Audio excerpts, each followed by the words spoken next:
olen Terje Rattur, olen Mäetaguse Von Rosen Spa perenaine. Meie kõige võib-olla suurem põhjus, miks me siin nominatsioonis oleme, on see, et töötame nüüdsest suuresti täiskasvanute hotellina.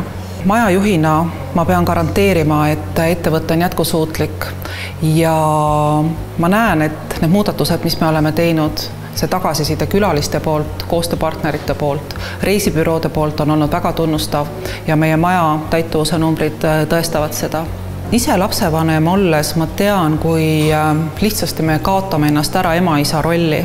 Mäetaguse Von Rosen Spaas on teil võimalus võtta endale hetk taaskord mehe ja naisena.